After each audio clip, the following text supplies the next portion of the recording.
Please help the channel out and pick up a levitating Death Star Bluetooth speaker at the affiliate link below. Hey, what's going on, everybody? My name is Matt Jarbo. This is the Mundane Matt channel, and I just have to say this first and foremost. I am glad this person is off the street. No questions about it. This particular woman is a predator, and I am glad that she has been caught, and the method of how she was busted is one that, as a gamer, makes me very happy, because it was in fact a video game that helped bring her down. This Arizona woman accused of creating and selling child pornography. Oh, she stands accused, but she also admitted it. So, let's just change that to Arizona woman busted for creating and selling child pornography. That is horrible that it even had to come down to this, that it even exists in the first place. But like I said, the method of how she was caught is what makes this worth talking about. It says here that a New River woman is accused of performing and recording sexual acts with 2 young children and selling them to a man over the internet. This is not an uncommon thing, by the way. This is one of the reasons why the deep web frightens me. You can do this kind of stuff on there almost unimpeded. It's one of the reasons why I was mad for Google and GoDaddy pulling the Daily Stormer. Don't run those kind of people underground. You get people like Carrie Harwood here who do these kind of horrible things. And if you think it's wrong of me to make a comparison between the Daily Stormer and selling child pornography online, look at where they both probably took place. That's why these people need to be busted in an open forum and not left to be caught by a random happenstance. Now, she's charged with 2 counts of sexual conduct with a minor, 5 counts of sexual exploitation of a minor for recording the videos, and 5 counts of sexual exploitation of a minor for selling the videos, according to a Maricopa County Superior Court. So she's been busted. 5 counts of recording and selling child pornography. That's hardcore, man. Authorities say a neighbor who plays Pokemon Go, and here's where we get into the gaming part of this, with Harwood, found the sexually explicit videos in Harwood's Gmail after noticing several PayPal transactions and reported her to the Maricopa County Sheriff's Office. Now, that is the weird thing about this. He was able to access her email account because she gave him her Pokemon Go login information and asked him to catch Pokemon for her. So what this tells me is that the login information was probably the same as her Gmail account, so he went and he logged into her Gmail account and was snooping around. That's basically what this tells me, is that that's pretty much what happened. Because how else would he have gone and looked in there? Now, and also several PayPal transactions and the video. So he must have been looking pretty heavily, because if he's using a Gmail account, it pops up in your updates tab in the main inbox. So he was looking around. And I'm against invasions of privacy like this, but then this is one of those cases that I am more than happy to look the other direction on and be like, no, I'm glad you did that, sir. You probably went looking for nudes. You found some, not the ones you wanted, but you did the right thing and you turned her in. It says here that horrible acts of child abuse like this can be stopped with the help of alert members of our community, which is very true. This is coming from Sheriff Paul Penzone in a press release. If you see something unusual, contact authorities so we can end this exploitation. And again, that is very, very true. Oftentimes, these particular types of child exploitation, they go unimpeded. They go untouched. People get away with it for years because they're doing it in a way that is just out of the public eye, and they go deeper and deeper underground.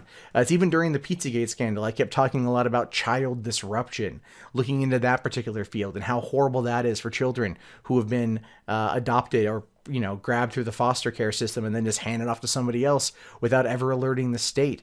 I mean, it's a horrible state of affairs what can happen to children in terms of sexual exploitation and sexual trafficking in this country. And it's good that one more case of that has been stopped in its tracks. Deputies said Harwood was sending the videos of her bathing and touching the children, ages 6 and 3 years old, to a man they believe lives in Texas. When confronted by authorities, records show she claimed that she needed the money and didn't want to disappoint the man with whom she had been sexting for some time. So that's an interesting thing too, right? Now it makes me wonder how much of that was a grooming process, grooming on a multitude of fronts. You know, this kind of stuff, it happens frequently. There was 450 people that were arrested in California just a few months ago over things like this. Then they determined that they were sending, you know, videos and whatnot to people, or, you know, there was transactions happening with people in other states. This level of child exploitation, like I said, it's frequent. It's horrible. It's terrible. It's frequent. And it's good that this person was able to come forward and catch him. Let's see. Court documents said Harwood told police that she molested the children on 5 separate occasions.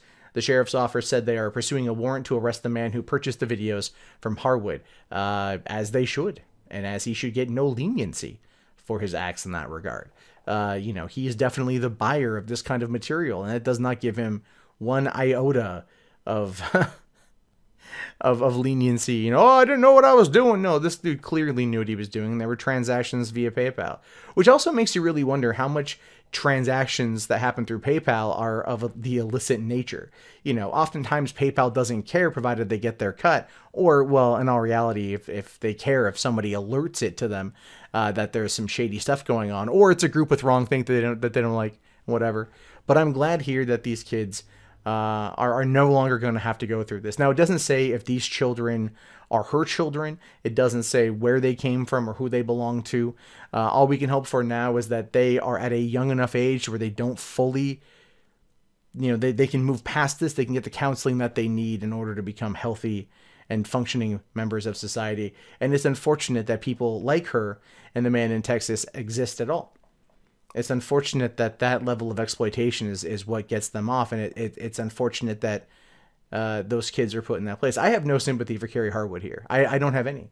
You know, as a person currently who runs a small business that's having some issues due to the current apocalypse, I'm looking for alternative forms of work, and at no point in time is any part of that going to be sexual in nature.